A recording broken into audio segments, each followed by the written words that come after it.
Brother Sean? Yeah, I can go ahead and read from Proverbs. I'm in the NIV version. I'm going to be in Proverbs chapter 16.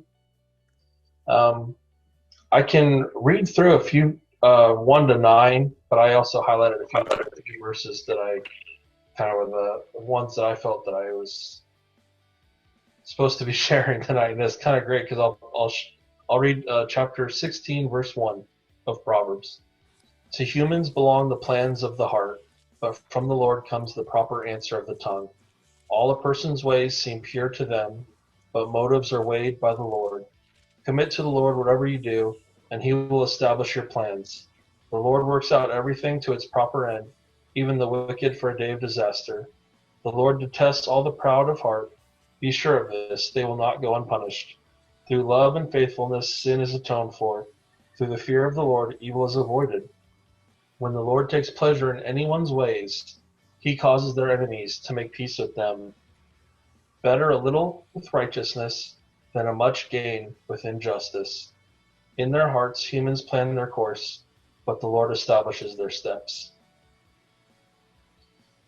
I like in verse 2 and 3,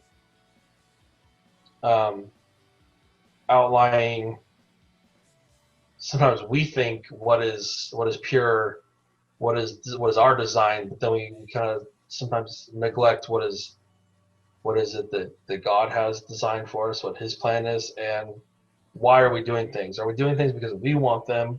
Are we doing them because we truly want to serve God and be obedient to him? So I think that's when your motives come into play. And then verse 3, committing to the Lord whatever you do, and he will establish your plans. That reinforces that your faith is worthy if you are obedient. And then if you can have faith in God, then you will have a path. You will not have to create your own. You will be following his word, his instruction. You will know what to do. There will be a path for you.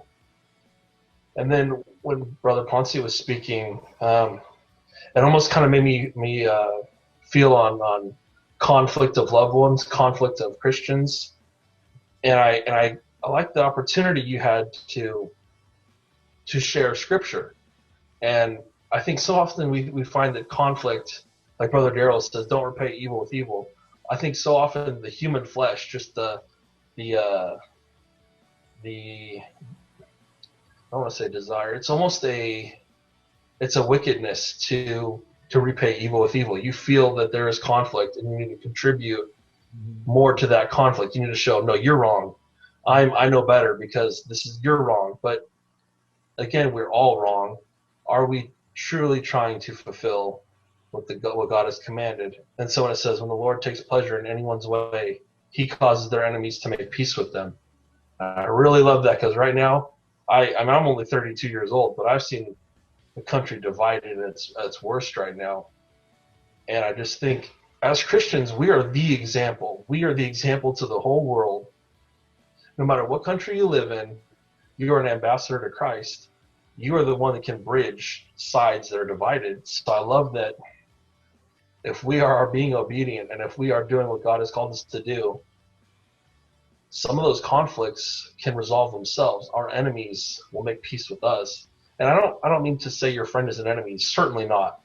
But there's definitely an ideology where if you disagree with someone, you feel like they're on the enemy team or they're on the wrong side. And I kind of felt like that maybe a week ago. I posted something like that on Facebook, how politics has just become so, you're on the other side of thinking, so you're wrong, so I can do things that are not right. So that's what I liked in verse 7.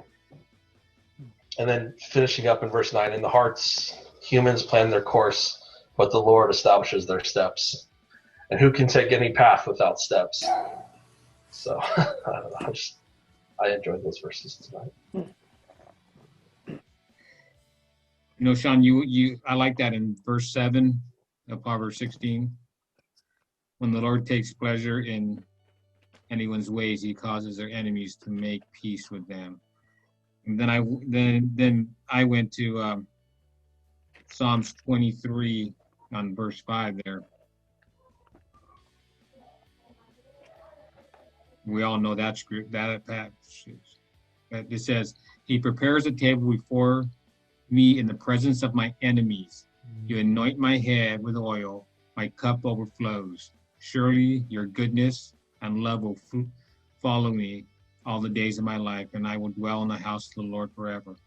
I mean, even with your enemies, I mean, he has a way of putting you together so that the love of his love will just show through you, and he protects you in those areas, and you know that your enemies will see the goodness that's coming out of you, you know. So yeah, so I mean, God is so good in all those ways, you know, even with our enemies. You know, he protects us in those ways.